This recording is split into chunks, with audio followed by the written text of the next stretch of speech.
दिल्ली विधानसभा में आज चुनावी प्रचार का शोर थम तो गया है, मगर ये साफ दिख रहा है कि इस बार आम आदमी पार्टी अपनी अब तक की सबसे कड़ी जंग लड़ रही है। आपके खिलाफ पीएम मोदी से लेकर कई राज्यों के मुख्यमंत्रियों ने भी मोर्चा खोला।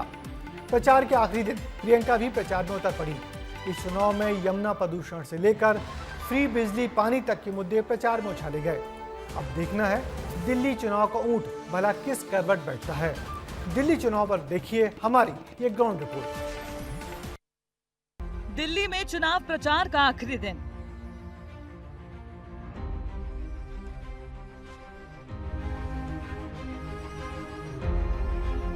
आखिरी दिन घर घर वोट की अपील। दिल्ली दंगल में छिड़ी जुबानी जंग।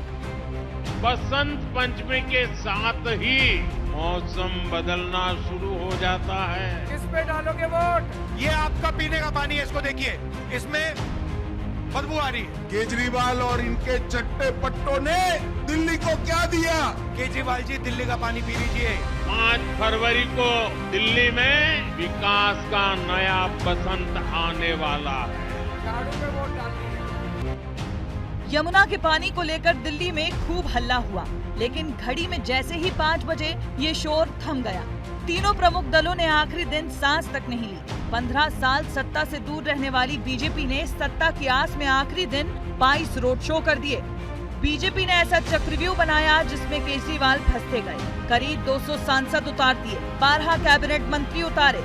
कई राज्यों के मुख्यमंत्री और उप मुख्यमंत्री ने मिलकर दिल्ली में चुनावी प्रचार किया।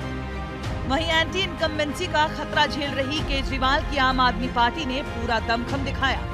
उधर चुनाव से ऐन वक्त पहले एक्टिव हुई कांग्रेस ने रोड शो से लेकर डोर टू डोर कैंपेन का सहारा लिया। इस बीच वो मुद्दे भी खूब उठे जो दिल्ली में सत्ता दिलाने से लेकर सत्ता गिराने तक की ताकत रखते हैं, जिसमें शराब घोटाला, केजरीवाल का शीश महल, यमुना में जहरीला पानी, मुफ्त की रेवड़ियां, सड़क और सीवर, रोहिंग्या, प्रदूषण, वोटर लिस्ट में धांधली, कानून व्यवस्था, सफाई जैसे मुद्दे शामिल हैं। इस चुनाव में यमुना नदी में बढ़ता प्रदूषण बहस का सबसे बड़ा मुद्दा बना। केजरीवाल ने दावे किए, लेकिन बीजेपी और कांग्रेस ने इस एक मुद्दे पर एक पिच पर आकर आम आदमी पार्टी को खूब घेरा। वहीं आम आदमी पार्टी ने खुद के बचाव में तमाम तर्क दिए और मुख्य चुनाव आयुक्त पर अपनी सारी खींच निकाल दी। आपदा वालों की नीयत ही काम करने की नहीं है। पिछले 5 साल में दिल्ली विधानसभा सिर्फ 70-75 दिन चली है। ये दिल्ली विधानसभा के इतिहास का सबसे कम कामकाज रहा। मित्रों, ये यमुना, ये केजरीवाल गया था कि नहीं गया था 5 साल पहले, मैं यमुना को साफ कर दूंगा, कहा था कि नहीं कहा था? 10 साल पहले कहा था कि नहीं कहा था? यमुना से कितना पानी गुजर गया, इन्होंने इसके सफाई में 8,000 करोड़ रुपए का घोटाला किया। 8,000 करोड़ रुपए। ईसीआई राजनीति कर रहा है। क्यों? क्योंकि राजीव कुमार को पोस्ट रिटायरमेंट 28 फरवरी को पोस्ट रिटायरमेंट उनको नौकरी चाहिए। मैं राजीव कुमार जी को कहना चाहता हूं, इतिहास उन्हें माफ नहीं करेगा। आरोप प्रत्यारोप की इस राजनीति में तीनों प्रमुख दलों ने अपने प्रचार पर कोई कसर नहीं छोड़ी। यूं तो पूरा दिल्ली चुनाव रोमांचक होने वाला है, लेकिन 5 सीटें ऐसी हैं जिन पर सबकी नजरें हैं। इसमें नई दिल्ली, कालकाजी, पटपड़गंज, जंगपुरा और करावल सीट शामिल है। इन सीटों पर तीनों ही पार्टियों ने अपने धुरंधर माने जाने वाले नेताओं पर दांव खेला है। नई दिल्ली में अरविंद केजरीवाल को जहां संदिग्ध दीक्षित एक टेंशन बनते हुए दिखाई दे रहे हैं, वहीं प्रवेश वर्मा यहां उन्हें कड़ी चुनौती दे रहे हैं। जबकि कालकाजी विधानसभा सीट से सीएम आतिशी के लिए भी अच्छी खबर नहीं है।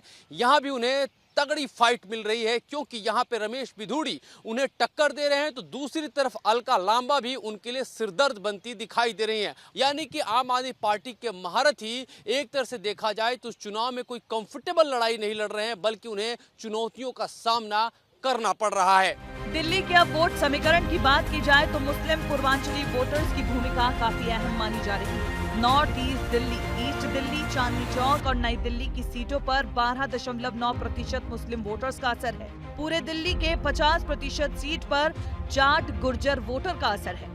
इसके अलावा बुराड़ी, बादली, संगम विहार, पालम, करावल नगर और पटपड़गंज समेत 25 सीटों पर पूर्वांचली वोटर्स का असर है और सभी 70 सीटों पर 18% दलित वोटर्स का असर माना जा रहा है। फिलहाल दिल्ली चुनाव का प्रचार तो खत्म हो चुका है। 3 राष्ट्रीय पार्टियां बीजेपी, आम आदमी पार्टी और कांग्रेस मैदान में है। लेकिन मुकाबला बीजेपी और आम आदमी पार्टी के बीच में टक्कर का माना जा रहा है। कांग्रेस से सिर्फ ये देखना बाकी है कि वो आम आदमी पार्टी को कितनी सीटों पर हराने में अपनी भूमिका निभाती है। आम आदमी पार्टी और भारतीय जनता पार्टी के बीच जीत हार में सिर्फ और सिर्फ कांग्रेस की परफॉर्मेंस का अंतर है। यानी अगर कांग्रेस 20 सीटों पर 15% से ज्यादा वोट हासिल करती है तो बाजी भारतीय जनता पार्टी के हाथ में जा सकती है, और अगर ऐसा नहीं होता है तो आम आदमी पार्टी अपना किला बचाने में काफी हद तक कामयाब भी हो सकती है। कैमरा पर्सन रेहान खान के साथ मैं अमृत तिवारी, विस्तार न्यूज, दिल्ली। दिल्ली में ऐसी चुनावी जंग पहले कभी नहीं लड़ी गई। आप अपने किले को बचाने के लिए जी तोड़ कोशिश कर रही है। उधर पिछले कुछ महीनों में हुए विधानसभा चुनाव में लगातार जीतती आ रही बीजेपी के हौसले भी बुलंदियों पर है। देखना है दिल्ली की जनता अब इस बार किसको चुनती है। क्या आम आदमी पार्टी चौथी बार सरकार बनाएगी या फिर बीजेपी एक बार सबको चौंकाएगी।